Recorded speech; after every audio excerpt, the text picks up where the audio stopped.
Em 21 de março de 2003 foi criada a CEPIR, Secretaria Especial de Políticas de Promoção da Igualdade Racial. E na Semana da Consciência Negra, nada mais importante do que termos o secretário adjunto da CEPIR aqui com a gente. Ele é o nosso convidado especial hoje nessa entrevista. Secretário, já começa com uma pergunta fácil. O que é mais importante, as cotas raciais ou as cotas sociais? As cotas sociais são imprescindíveis sob o ponto de vista de permitir criar condições para que uma ampla parcela da sociedade que não está incluída tenham as condições de serem incluídas nos programas que o governo acaba por implementar. Tipo, Bolsa Família é uma cota social que alcança uma parcela expressiva da população da ordem de 11 milhões de pessoas, 11 milhões de famílias, o que não é pouco, e tem um papel. A cota racial tem uma outra natureza. Ela tem a natureza de reparação, menos que compensação, que seria uma medida compensatória, né, para poder criar equilíbrios entre diferentes, entre pessoas que experimentam situação diferenciada. As cotas raciais, elas têm o propósito de tratar problemas que se arrastam há mais de 120 anos, desde a abolição da escravidão, e que nunca foram tratados. Você veja, nós tivemos a abolição da escravidão em 13 de maio de 1888, e a lei era singela. Está abolida a escravidão no Brasil, revogam-se as disposições contrárias e entra em vigência essa lei. Ou seja, foi uma lei que ficou muito a dever, absolutamente insuficiente. Ela, em nenhum instante, ela prepara os negros e negras para a nova sociedade. A sociedade surginte daquele momento histórico não recepcionava os negros. E houve ainda muitos usineiros e cafeicultores que ainda pensavam e brigavam por indenizações, e não por reparação para o negro, nem para a educação, nem para a saúde, nem para a habitação. Pelo contrário, alguns ainda levaram uma vantagem, diziam o seguinte: bem, agora não nos ocupamos mais de ter que dar alimento, moradia para esses ex-escravos. Agora vamos fazer a política do barracão. Trabalham para a gente e vamos vender sapato, sal, alimento, cobrar da moradia.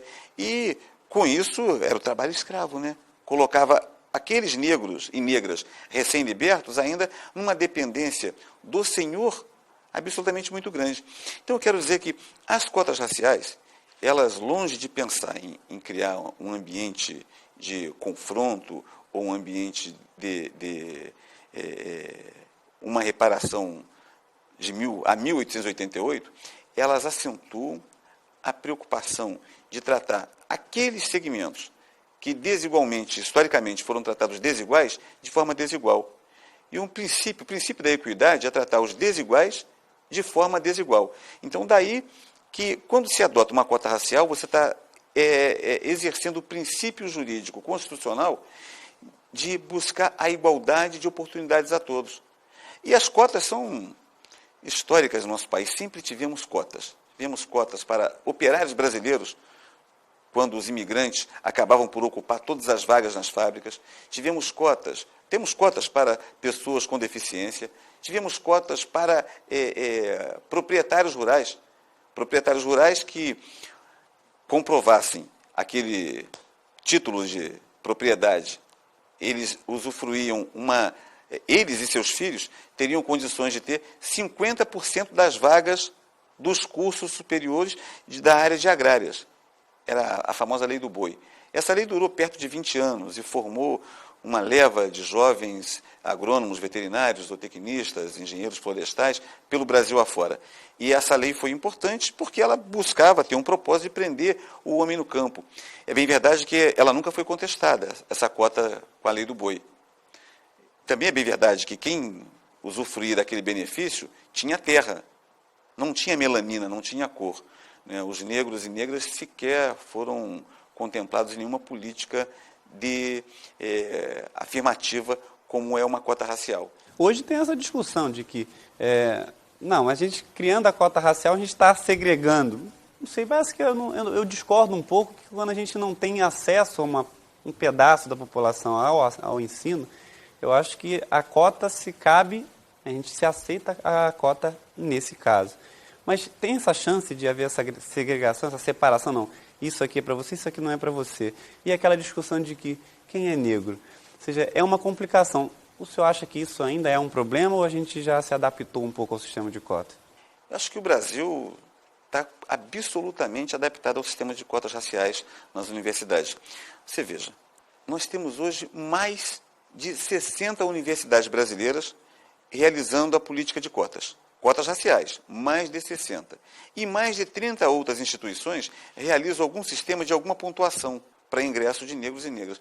E diziam que se levassem os negros à universidade, nós estaríamos levando o confronto, estaríamos criando uma segregação na sociedade, e estes negros na universidade não seriam bem aceitos, de forma alguma seriam tolerados pelos estudantes. E mais, diziam que os negros não teriam aprendizado, o CR dos negros e negras seria rasteiro. Que já seria a prova de discriminação. Já seria a própria discriminação. Isso caiu por terra. A presença dos negros e negras, esses estudantes, nas universidades, tem sido de uma integração extraordinária. Mas dá para a gente imaginar assim, no futuro, não ter mais as cotas? Acho que o destino é não ter mais as cotas. O ideal seria se nós já tivéssemos essas políticas públicas implementadas desde a abolição, que aí não teríamos necessidade de cotas. Pensando assim, de repente, o estatuto está vindo tardiamente? Talvez como no outro dia eu ouvi, antes tarde que muito tarde. Bem, ele está tarde, mas é uma medida extraordinária, porque não há um diploma jurídico sequer, um marco com o conteúdo que o Estatuto da Igualdade Racial dispõe. Não há um diploma sequer. E se pegarmos os marcos jurídicos, você pega 1888, abolição. Depois, 1951, grandes marcos. Aí a lei do deputado da UDN, Afonso Arinos, que dá o racismo, enquadra o racismo na condição de contravenção penal. E somente na Constituição de 88, então, você vê, tivemos 100 anos, de 1888 até 1988, que a gente tem um outro grande marco jurídico, que é a Constituição da República, que estabelece que o racismo ganha a condição de crime inafiançável e imprescritível. Então, nós tivemos, e nesse intervalo todo, nós nunca tivemos nenhuma política de inclusão dos negros naquela nova sociedade. E o que foi alardeado é que nós vivíamos e vivemos numa plena democracia racial. O que me preocupa é como aplicar uma lei de discriminação racial que ainda vamos ficar sujeitos àquela condição de lei. Você disse, eu não disse, você não quis dizer aquilo. A gente chama de negro, ou de crioulo, ou preto, e tem gente que ainda acha que isso não é discriminação racial. Tudo bem, eu concordo quando de repente a gente chama, no nosso meio, às vezes existe uma brincadeira, é uma coisa comum da sociedade. Mas quando é que a gente enxerga e vê isso como discriminação? Olha, é quando ela tem a natureza ofensiva. Porque o IBGE, desde uma série histórica de 1870, ele trabalha com essa categoria de negros, de pretos e pardos, não de negros, mas pretos e pardos. E de lá até aqui, essa é uma condição. Há uma importação de uma compreensão, não uma compreensão, mas de um termo estadunidense, que são do American African, que são os afro-brasileiros, afrodescendentes. É uma adoção que procura dar a todos nós, você e eu, que somos pretos, no outro dia dizia para um rapaz, num debate, falava sobre a questão racial, eu como preto, como cidadão, não me envergonho de ser preto e nem tenho disso nenhum problema do meu cabelo, do meu nariz, do meu lábio mais largo, mais bonito, mas não tenho problema com isso. Agora, aí o rapaz falou assim, mas o senhor não é preto, o senhor é da minha cor. Mas ele era muito mais preto que eu. E ele tinha vergonha de ser preto. Houve, ao longo da história também, a qualificação dos pretos e pardos foi sempre em razão de ocupar funções menos qualificadas e de estarmos sempre na base da pirâmide Então, isso foi sempre motivo de diminuição da autoestima. É uma autodiscriminação, né? Acaba funcionando como uma autodiscriminação, porque há uma discriminação muito negativa, onde os pretos e pardos se sentem como se não pudessem chegar às universidades, não pudessem ser engenheiros, médicos, odontólogos, pilotos de avião e advogados, e nas áreas de exatas, de humanas e biológicas, medicina, você não encontra uma presença. Eu tive ontem com um vereador negro, e ele me dizia assim, que ele é um dentista, um odontólogo, e tinha participado de um congresso de odontólogos, acho que foi em Brasília, em algum lugar. Ele falou que tinha perto de 800 dentistas. E ele procurou de luz acesa e encontrou 2 dentistas negros. Quer dizer, 2, ele mais um, que faziam em 800. Quer dizer, é como se o país, que tem, segundo os dados que o IBGE deve apresentar pelo censo do ano que vem, 50,7% da população brasileira de negros, de pretos e pardos, é como se não houvesse. Onde estão todos? Estão todos em que posição? E é interessante, ainda na questão de cotas, é dizer o seguinte, é que a presença dos negros na universidade foi tão bem recepcionada que o número de estudantes negros e estudantes que já disputam eleição para o diretório acadêmico e ganham e se integram, é fantástico. Não há uma universidade, dentre as 60 que adotam política de cotas, que tenha havido um conflito sequer. E é uma prova da generosidade da juventude brasileira que quer vencer o racismo, que não quer manter esse estado de coisas. E tem um dado também interessante, então, além das 60, por exemplo, o ProUni, que é um programa do nosso governo, e que já incluiu perto de 650 mil estudantes nas universidades brasileiras. Destes 650 mil, quase 650 mil, cerca de 300 mil são pretos e pardos. Sabe quando entrou tanto estudante preto e pardo na universidade? Agora. Não há registro da presença de negros na universidade brasileira com essa expressão. A política de cotas, de ação afirmativa, de cotas raciais, é para ser eterna? Não. É preciso criar um ambiente de que todos cheguem à universidade. E o que acontece hoje é que a escola pública era padrão de qualidade.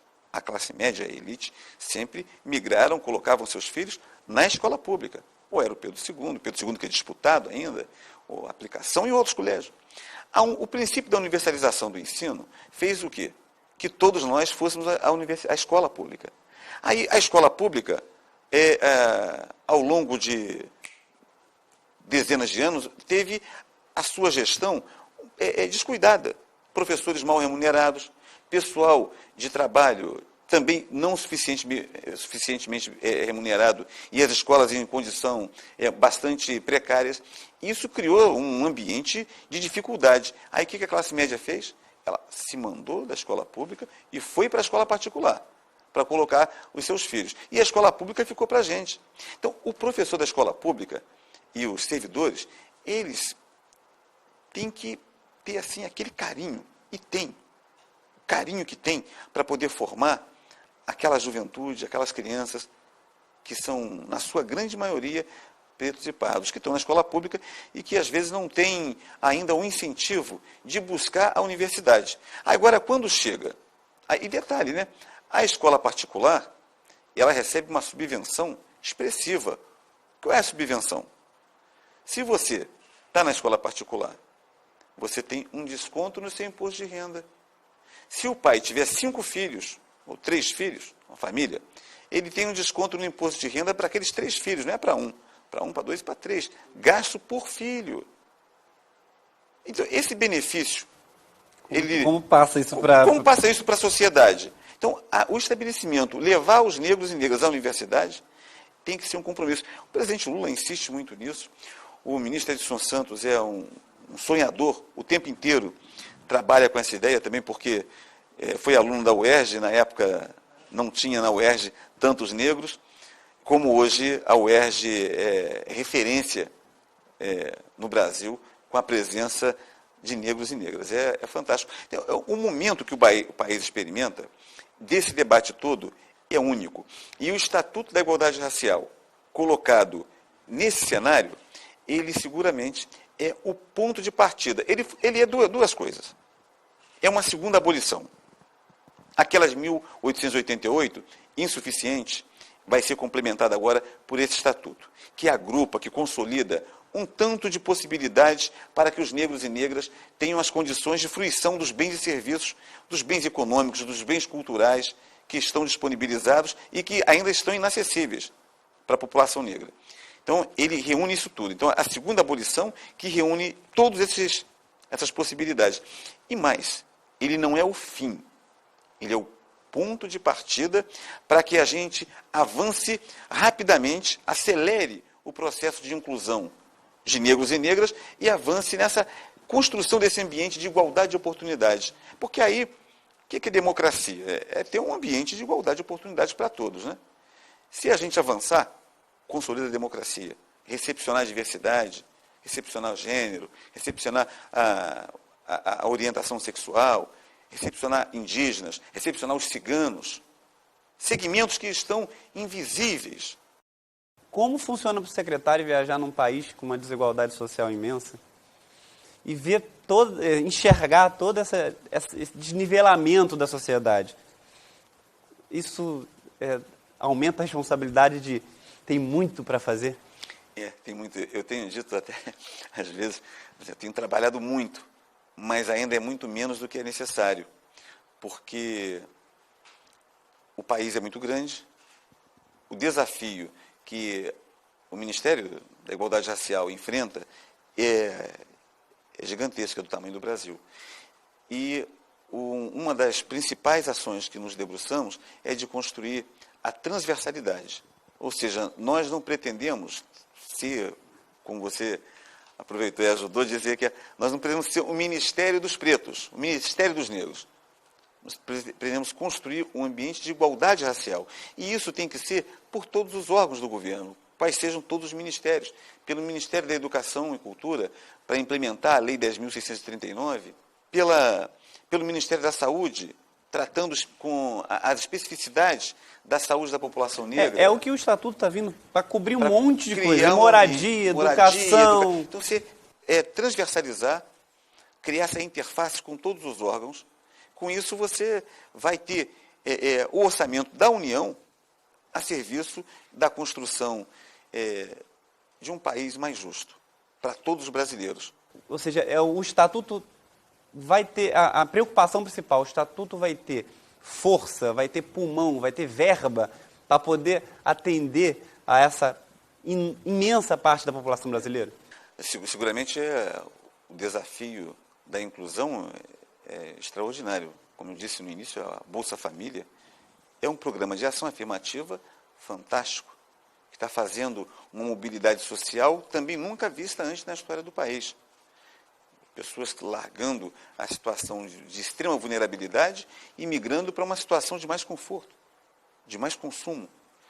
E isso tudo é muito importante. Agora, a gente tem que ter uma cientificidade para tratar todos os problemas. A questão do negro, segundo a última pesquisa nacional do IBGE, pesquisa de amostragem de domicílio do IBGE, ela nos dá conta que dentre os 10% mais pobres, os negros preenchem, ou são 90% desses. Então, dentre os mais pobres, os negros são os mais pobres. Aí, quando você sai dali, na questão da violência, essa pesquisa do IBGE também dá esse mesmo dado de informação. Jovens de 14 a 29 anos, mortos por questões externas, são muitos. O percentual é 60% superior ao percentual de jovens brancos. Os jovens negros sendo vitimados por causas externas. Os jovens brancos morrem mais em questão de acidentes, causas externas, em acidentes de automóvel. Isso dá uma cientificidade, porque a gente não está... O instante que o país experimenta não nos permite as considerações do achismo, né? Nós temos que trabalhar à luz de uma realidade muito concreta. à luz das informações científicas. Quando a gente tem jovens negros sendo autores e vítimas de violência, nós temos que superar esse momento. E quem mata e quem morre são os jovens negros. E superar isso é imprescindível. Não há como... quando o Estatuto trabalha a questão racial, é porque estamos bem identificados, essas informações estão bem identificadas, para que a gente avance substantivamente. E as políticas de ação afirmativa, as políticas universais, elas vão estar compreendendo todo esse leque. Elas alcançam os negros também e alcançam os não negros. E vamos com essas políticas, estar avançando nesse processo da inclusão e de colocação dos bens à disposição. Tem um dado que eu costumo sempre dizer, que eu achei ele muito interessante, que precisa saltar aos olhos. Um debate que fui, aí uma jovem, nesse debate, ela falou, depois da fala lá, que todos expuseram, ela falou assim, pois é, vocês vejam, a mulher negra não usa perfumes, a mulher negra não usa desodorantes, a mulher negra não usa shampoo e nem sabonete. Aí ficaram todos assim, o que está acontecendo? Não, é porque a mulher negra é invisível. Ela hoje pode usar telefone celular, já tem anúncios de telefone celular. Mas agora, os demais produtos que nós queremos consumir, dizia essa jovem negra da Universidade Federal da Bahia, esses os negros não anunciam. É como se fossem absolutamente invisíveis. Assim, eu tenho que usar shampoo, mas não um shampoo que seja mais próprio para o meu cabelo. Por que a indústria de cosméticos não se debruça sobre esse potencial de 90 milhões de brasileiros para poder incluí-los e levá-los ao consumo? Porque aí ela, um discurso muito elaborado para a idade dela, que era bastante jovem, mas com muita perspicácia de dizer que é preciso romper com a invisibilidade e incluir todas essas famílias. O esforço que o ministro Edson Santos tem insistido é para que no ano que vem, se conseguirmos aprovar o Estatuto da Igualdade Racial, ainda nessa sessão legislativa, que se encerra agora nesse ano de 2010, nesse mês de dezembro, encerrando a votação e a aprovação do Estatuto, a ideia do ministro Edson Santos é de trabalharmos 2010, aliás, 2009, aprovar em 2009, em 2010 ser o ano da regulamentação desse Estatuto, costurar todas as possibilidades, porque a lei ela trata dos princípios gerais e a regulamentação fica ao critério do processo de execução, de como a lei vai ser implementada. Então, trabalharmos 2010 para implementarmos e regulamentarmos o Estatuto da Igualdade Racial. Eu vou dar um exemplo que eu vi numa entrevista no canal de esportes a respeito agora do Flamengo. Um comentarista de esporte falou assim, e é um treinador negro. Como a gente vê poucos treinadores negros à frente dos grandes times no futebol ou na televisão. E eu me lembrei de uma entrevista que eu fiz com o jornalista Larry Rotter, e ele me falou que entrevistou o Jorge Amado na década de 80, e ele falou o seguinte, os Estados Unidos são um país racista, o povo americano não é racista. No Brasil, o povo é racista, e o Brasil não é um país racista. Será que a gente está enxergando isso fica claro? É uma situação curiosa, né? 40 clubes disputando a Série A e B. E quantos treinadores negros tem? É bem verdade que o número de jogadores negros é muito substantivo. Mas o cargo mais importante... Mas o cargo mais importante, presidente de clube, treinador, esses cargos ainda não estão disponibilizados, vamos dizer assim. Aí tem todo um ambiente de muita política que tem em torno desses clubes. Mas eu, como sou vascaíno, campeão da Série B do campeonato desse ano, mas eu vejo com muita alegria o Andrade, um homem negro, foi um jogador extraordinário, de uma dignidade fantástica, e agora faz um trabalho fantástico. Isso é sempre agradável de ver. E o Vasco foi o primeiro clube a romper com o racismo, e isso...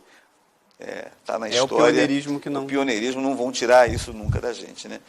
Mas eu concordo contigo que a elite é que trabalhou sempre na construção da invisibilidade. Construiu o conceito de raça. Não fomos nós que construímos o conceito de raça. Raça negra O conceito de raça hoje está superado, biologicamente, está superado. Sociologicamente, ele ainda se arrasta em razão de toda uma formação histórica do povo brasileiro, ainda que remonta lá ao século XIX, desde José Bonifácio, quando dizia do embranquecimento impedir a imigração de negros, quando a Inglaterra forçava o Brasil para poder acabar com o tráfico negreiro e criar um ambiente de libertação dos escravos, desde aquele instante se trabalhou o quê? Proíbe-se a imigração de negros para o Brasil.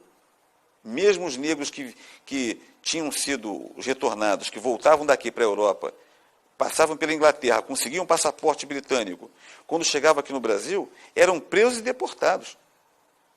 Proibição para que os negros viessem e a tentativa do embranquecimento. Até a contribuição de José Bonifácio para a abolição, o princípio ideológico lá atrás, mas também ele queria um embranquecimento, achava que os negros teriam seu fim, todos. E aí, por isso, talvez essa questão de trabalharem também, até ideologicamente, essa invisibilidade, olharem para pessoas, assim como nós dois, dizerem assim, não, vocês não são negros, você não é preto, não, você é... Pô, se não sou preto, branco não sou. Minha avó dizia que passou de branco, preto é. E minha avó era uma negra maravilhosa, que dizia, tinha os provérbios, tinha as ideias dela, porque a mãe dela tinha sido escrava, e então ela tinha essas coisas, dizia sempre assim, passou de branco, preto é, e você nunca pode esquecer disso, meu neto, você é preto, e ponto. E com muito orgulho eu cresci me vendo assim, e acho que isso é bom. Acho que, então, essa coisa, a sociedade não vê isso não tem preconceito. O preconceito está na elite. Pô, que mensagem que a gente pode deixar para esse trabalho do Estatuto, ou seja, do futuro? Que mensagem a gente pode deixar disso?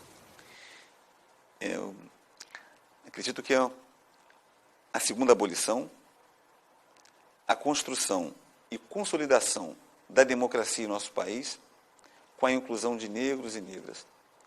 E esse desafio não se encerra. É o ponto de partida para a fruição de todos os bens e serviços, como eu disse.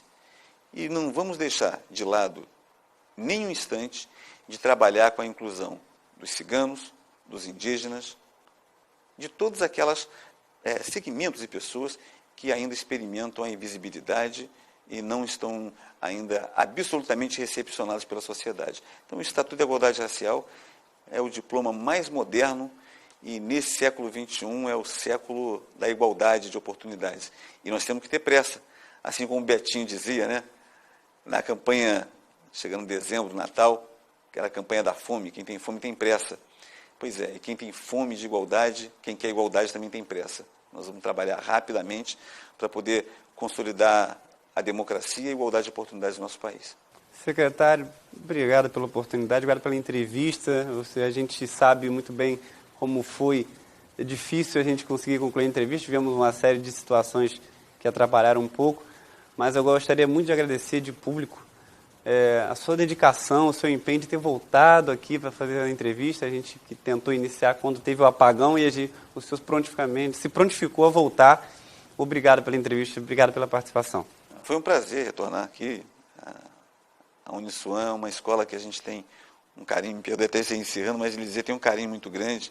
Conhecer professores daqui, conhecer a direção, a professora Maria Angélica, que dirige o curso de psicologia, que é professora aqui, sonhadora de fazer a inclusão de jovens de toda essa área do Complexo do Alemão, da Leopoldina, para formar psicólogos negros, que a gente também não tem nenhuma fartura de psicólogos negros, professora Maria Angélica, professora Norma, que também gosta muito aqui. Então, eu tenho um carinho muito grande pela Uniswan e foi muito prazeroso vir aqui conversar com vocês. Espero que ter contribuído de alguma forma para esse desafio que nós temos, que é nosso, né?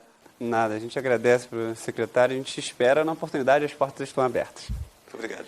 A gente termina essa entrevista com um pensamento, na verdade com um sonho de um homem que sonhou com a igualdade racial. Foi o discurso mais do que famoso de Martin Luther King em 1963, quando prezava pela igualdade das raças. Isso foi em 1963. Já se passam quase 50 anos. Será que não chegou a hora dessa igualdade? Obrigado a você por essa entrevista, por estar aqui com a gente. Até a próxima.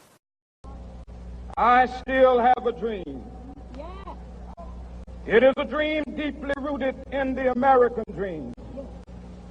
I have a dream that one day this nation will rise up and live out the true meaning of its creed. We hold these truths to be self-evident, that all men are created equal. I have a dream that one day on the red hills of Georgia, the sons of former slaves and the sons of former slave owners will they be able to sit down together at the table of brotherhood. I have a dream that one day even the state of Mississippi, a state sweltering with the heat of injustice, sweltering with the heat of oppression, will be transformed into an oasis of freedom and justice. I have a dream that my 4 little children will one day live in a nation where they will not be judged by the color of their skin, but by the content of their character. I have a dream today